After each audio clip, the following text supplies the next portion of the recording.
Well, first time the Lakers have been fully healthy in about a damn 3 weeks, 3.5 weeks, almost a month, and the Lakers get their ass whooped by the Bulls.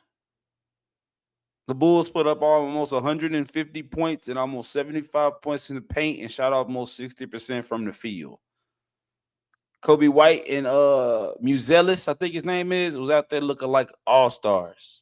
Don't get me wrong, Kobe White is a bucket. He has been pretty consistent since Zach LaVine got out the way and the ball been in his hand. He's been hooping. Don't get me wrong. But I think the real question here that I'm asking myself, because Rui made some very interesting comments last night after the game saying he still doesn't feel 100%. He still feels like he's at 70 or 80%. Matter of fact, let me find it for y'all real.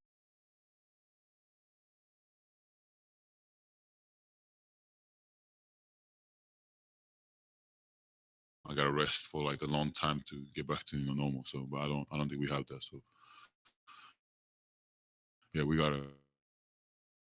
just gotta maintain, manage it, and yeah, gotta do it. 80, those are my knees gonna be like that for a while. I think I can't really get back to 100% right away. I gotta rest for like a long time to get back to normal. So, but I don't think we have that. So, yeah, we just gotta maintain, manage it, and yeah. So basically, what he's telling you is he didn't feel like he was 100%, and we all saw the game last night and realized that the Lakers defense was none fucking existent.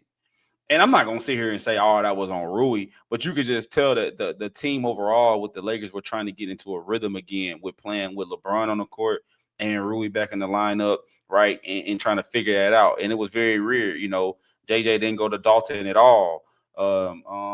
He had like Jackson Hayes on like this weird like availability where he was like playing these short stints and was coming right out, and it was just really weird. It was really weird. Luka was very ball dominant last night. It was almost like the Bulls were confident, or comfortable rather, with Luka, playing one on one, letting them overall play one on one. Like, yeah, Luka, you can have 40, but we locking everything else up.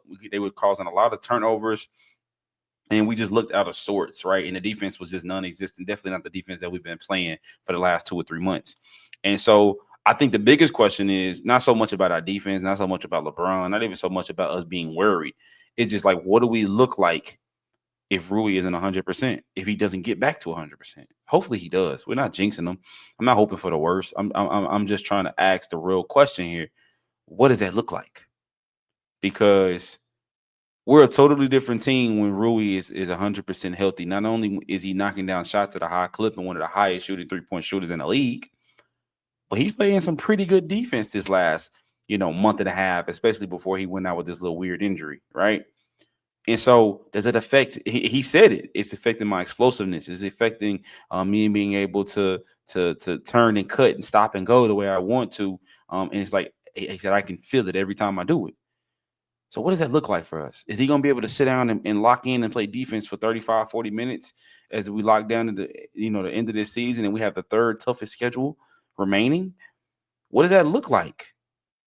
Does that mean that he has to possibly rest for, majority of these games as we finish up the rest of the season?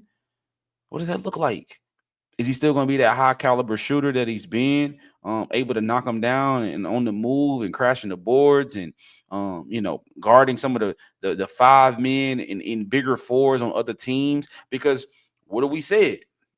The reason we've had so much success without a big man as of late is because of how deep we are at the wing position. But if Rui isn't 100%, or some, for God forbid, not even able to play or not able to play at a high level, that takes away some of that depth. And in watching the game, it felt like the Bulls, it felt like they had 75 fucking paint points. They punished us in the paint. They punished us in the paint, bro. They were Gortat screening, they were sealing, they were offensive rebounding. They were just doing whatever they wanted, man, getting to the paint, just getting layups. And I'm not blaming Rui for it. But you would be crazy to say that he is not going to be an important piece and factor as we move forward, right? What does that look like for us? who do we become if Rui isn't who he's supposed to be and doing the things that he's been doing that has led to us winning a lot of games that we won. We man, we got to be healthy. We got to be healthy. You know, I know Dorian Finney-Smith can step up and be a starter and do some great things for us, which again speaks to how deep we are. But Rui does some really good things for us too. Um, and I think he shoots the ball a little bit better than Dorian Finney-Smith does, especially as of right now. To where man, he we need him. We need him. And so hearing him say that it worried me a little bit.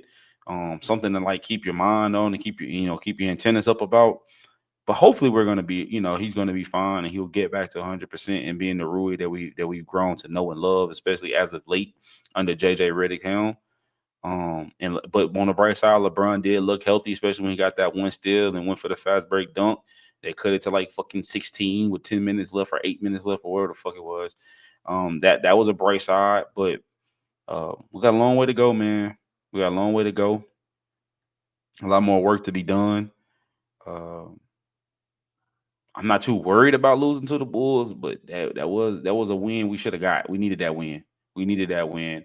When you talk about standings and how tight the West is, um, I think we'll be fine. And we got another game coming up against a scrappy Orlando team. And I think that'll really tell us a lot because we do tend to drop games against teams we shouldn't drop them against. So we'll see what that looks like for us, man. Hopefully Rui plays and is able to be even more effective. But you could just tell he was bothered a little bit and he wasn't as explosive and he wasn't able to do a lot of the things he normally does. He wasn't rebounding at a very great rate. And with the team we have and with only one true big that's effective, we talk about starting caliber. We got to gain rebound, man. We gotta have four dudes on the boards, sometimes five, and it's tough. That's tough, man.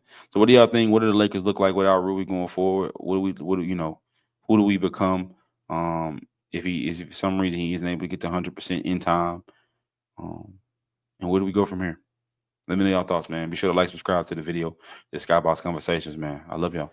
Peace.